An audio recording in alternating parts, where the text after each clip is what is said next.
আব্বা ওই যে বাদন হলো বিদেশ যাবি, তো আমি ভাবলাম যে আমি দেশে থেকে কি করব, আমিও যাই। আমাকে জমিটা বেচে টাকাটা দেন আমারে, আমি বিদেশ গেলে 6 মাসের ভিতরে আমি সব দিয়ে দিবানি। আর এই 5 কাঠা জমি আমার একমাত্র সম্বল, যেটা কিনা আমি সারা জীবন খাইতে তৈরি করছি। আর এইটুক জমি যদি বেচে দিই তাহলে আমাকে আর চলার কোনো উৎস থাকবে না। সারা বছর এই জমিতে যে ধান পান হয় সেই সব দিয়ে আমাকে সংসার চলে। আমি তো জানি আমার টাকা লাগবে। আমি এই কাজ কোনোদিনও করতে পারবো না। তুই যদি কারোর সাথে যাইতে চাস তার সাথে জাগে।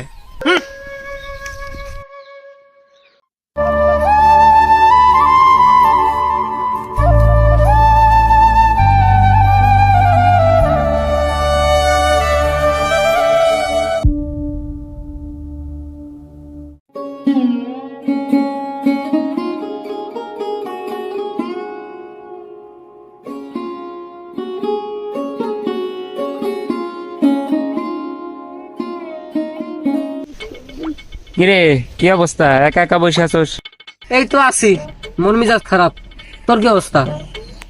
আর বলিস না, রহিমকে এতবার বললাম দাঁড়াতে, দাঁড়ালো না, সোজা চলে গেল। যদি তোর ডাক শুনে কেউ না আসে, সোজা হিসাব, তোর ডাকলে তুইও যাবি না।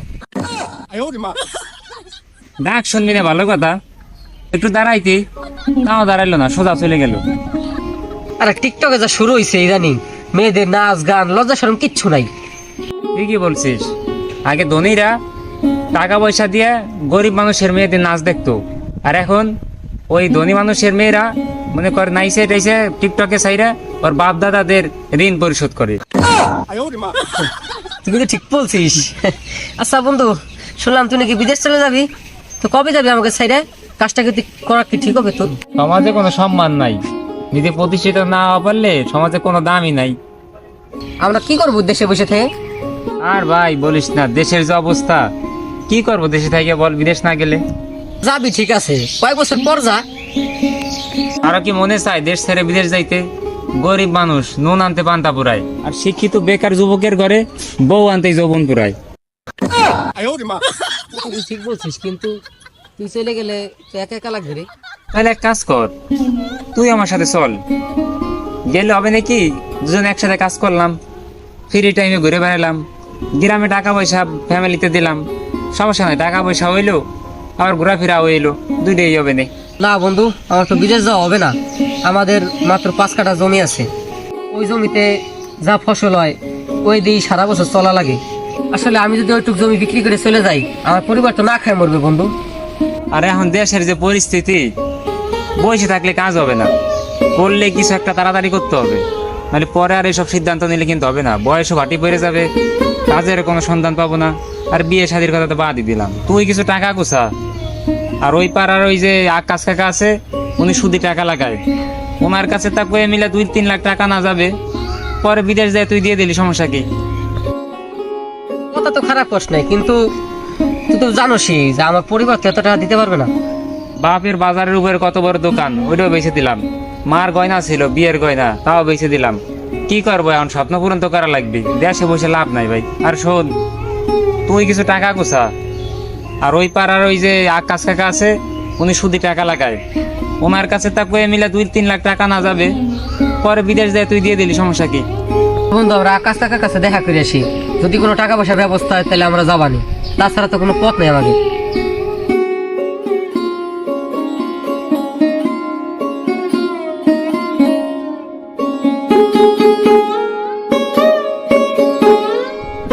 এই আক্কা চাচা, দাঁড়ান, কথা আছে। কিরে ভাইস্তারা, কি অবস্থা তোদের? এই তো চাচা আসি ভালোই, আপনার সাথে একটা জরুরি কথা ছিল। সমস্যা নাই ভাইস্তে, বলে ফেলাও।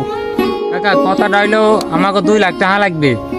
ওই আমি তো বিদেশ যাবো আপনি জানেন, তো আমার সাথে ওই আমার বন্ধু আকাশও যাবে, তো এখন 2 লাখ টাকা ছাড়া আর কি হবে না, আপনার দেয়া লাগবে। দেশে বসে থেকে কি লাভ, যাও আর তোমার বাপের সাথে কথাবার্তা কয়ে টাকা পয়সা নিয়ে যাও। দেশে বসে কি করবো কন? আপনি কিছু টাকা দিয়ে সাহায্য করেন। যত হোক, তোমার বাপের সাথে কথাবার্তা না কয়ে তো আর টাকা দেওয়া যায় না। টাকা আমি দিতে রাজি আছি, একসময় তোমার বাপরে নিয়ে আইসো, তার সাথে কথা বলে আমি টাকা পয়সা দিয়ে দিবানি। চিন্তা করেন না চাচা, যাই নয়, খালি কাজটা ধরা পারলেই আগে আপনার টাকা দিয়ে দিবানি, চিন্তা নাই। আচ্ছা, চিন্তা করিস না, আসিস নিয়ে যাইস। হ্যাঁ আচ্ছা কাকা, তাহলে ওই কথাই রইলো, টাকাটা কিন্তু আমাকে লাগবেই, মনে রাখেন, টাকাটা নিয়ে আসবানি আমরা।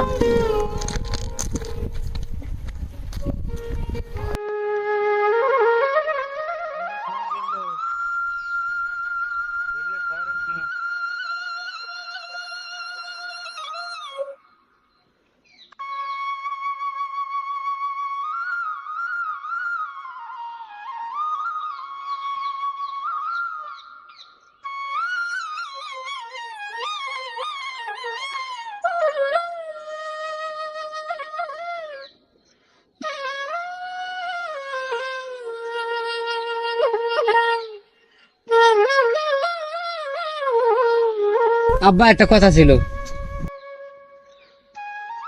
কি কথা বলবি বল। আব্বা ওই যে বাদন হলো বিদেশ যাবি, তো আমি ভাবলাম যে আমি দেশে থেকে কি করব, আমিও যাই। কথা তো তুই খারাপ করস নেই বাজান, কিন্তু দেখ আমাকে তো টাকা পয়সা নাই তেমন।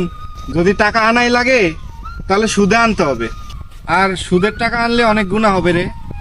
বাদ দেন তো সুদের কথা, দেশে বেকার বসে আছি, এতে তো সুদ নিয়ে যাওয়া ভালো। তার থেকে দেখ দেশে কিছু করতে পারিস কিনা, অল্প টাকা আনলেও সেটা হালাল হবে। আরে সমস্যা নাই, আপনি খালি ওই আকাশ কাকার কাছ থেকে সুদে 2 লাখ ঠাইনে দেন। দেখ তুই আমার একটা মাত্র ছেলে, তুইও বিদেশ চলে যাবি। আমাকে জমিটা বেচে টাকাটা দেন আমারে, আমি বিদেশ গেলে 6 মাসের ভিতরে আমি সব দিয়ে দিবানি। আর এই 5 কাঠা জমি আমার একমাত্র সম্বল, যেটা কিনা আমি সারা জীবন খাইতে তৈরি করছি। আর এইটুক জমি যদি বেচে দিই তাহলে আমাকে আর চলার কোনো উৎস থাকবে না। সারা বছর এই জমিতে যে ধান পান হয় সেই সব দিয়ে আমাকে সংসার চলে। আমি কিছু জানি, আমার টাকা দেওয়া লাগবে। আমি এই কাজ কোনোদিনও করতে পারবো না। তুই যদি কারোর সাথে যাইতে চাস তার সাথে জাগে।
আব্বা আপনি আমার না যাওয়াতে ভালোই করছেন।